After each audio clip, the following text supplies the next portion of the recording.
Welcome back. The European Investment Bank has been active in India for about 3 decades, supporting renewable energy projects. It has now signed a memorandum of understanding with the Indian Hydrogen Alliance and committed to invest €1 billion over the next few years for green hydrogen projects. I caught up with Kris Peeters, Vice President of the European Investment Bank, and began by asking him about the MOU signed. Listen in. I've understood, and that is very positive, that India wants to be a very strong player when you talk about green hydrogen. And we have, as European Investment Bank, a lot of experience in green energy. And we have discussed a lot of issues with, for example, the Indian Hydrogen Alliance, very important organizational coalition. And there we announced that we are capable and we are willing to invest €1 billion in India when there are concrete projects about green energy. That is very important. But we also signed an MOU with this Indian Hydrogen Alliance. We also have had discussions with the Growth Equity Fund here in India, and we have also discussed a lot of issues with the metro companies active here in India.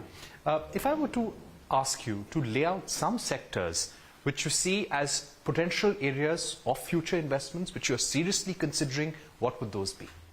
Yeah, of course, we are a European Investment Bank and project-driven. We are here certainly for making the ambitions of India in the climate change discussion, make that possible. We are a bank, we finance projects, and we need projects. When there are no projects, we can do nothing at all, of course. This, I hope that in the next period, we have not only important projects about metro and public transport infrastructure, but also in, for example, the green energy and hydrogen and a lot of other projects. This, for us, climate is very important because we are also the climate bank of Europe, not only active in Europe, but also outside of Europe. And once again, India can and must be a very important player, not only in India, but also in the neighborhood countries. And I hope that with our endeavor, with our possibilities, with our knowledge, that we can contribute to make this possible. Are you also urging the government during this visit to give a roadmap on the kind of projects that are being planned or envisaged for the future so that you can take a call on investments? Your Prime Minister already launched a lot of very important plans. Also, the goals are very clear. Now we have the discussion, how can we implement that? Because you can say we want to be a frontrunner in green hydrogen, we want to be, and so on and so on. That's good, and that is already on the table. And the government is doing very good work. But now we must see what we can do, not only with the government, but also with the private sector in India, because we need public-private partnerships. That means the government, the private companies and the banks. And in this role of banks, we can play, of course, an important role. Right. Any investments planned for India for this year in terms of transport, in terms of green hydrogen, in terms of climate action?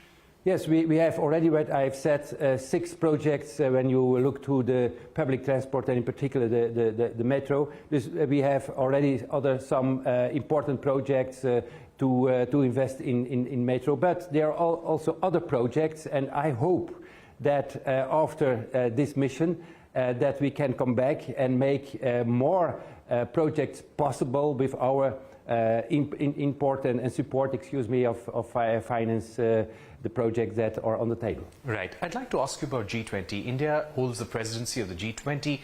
What has been the message from EIB to the Indian government, especially on the finance track of the G20, which is really at the core of what G20 stands for? First of all, it's, I think, very, very important that India has now the presidency of the G20.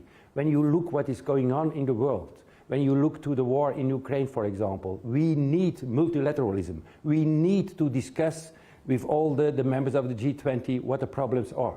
That's the first element. And we are very eager to see what this presidency for India can mean and what also be the result. Secondly, when you look to, for example, the climate change and a lot of other issues related with climate, we need a lot of money.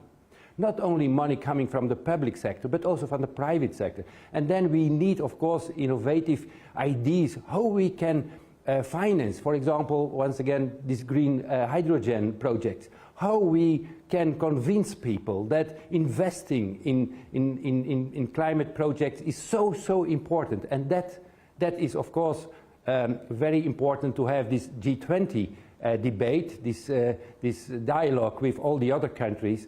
And I'm convinced that India shall play a very important role to make this G20 a success. So would you put climate finance at the very core of India's agenda during this year-long presidency?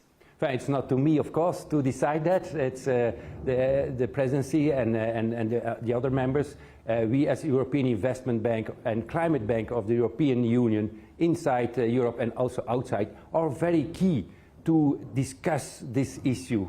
How we can finance climate change, how we can finance climate mitigation and adaptation and so on. And therefore, we are there, we need the projects, we stimulate every country, and certainly India, to have these projects, and then we can come on board and have a solution when you talk about the finance. This, I hope that financing the climate project is one of the most important issues at this moment. My final question would be about the Ukraine war. We're nearing at least 1 year of the war, unfortunately. Give us a sense of the support that has gone from EIB to rebuilding Ukraine, and at the same time, how has the war, in a way, changed your strategy towards investments across the world? Well, first of all, it's a terrible war, certainly for the people living there. Every day, soldiers and people are killed by the Russian invasion. That is terrible. And we, as European Investment Bank, we can contribute to the civil society to say you are not alone now. And until now, we invested 1.7 billion euro in infrastructure, in energy and so on, the last months and year. That is very important, to give a very important signal. We, as European Investment Bank, support the Ukraine economy and to try to make projects possible. Secondly, I think that the impact of the war in Ukraine is certainly for Europe very important, because we were until now very dependent on the gas and oil coming from Russia.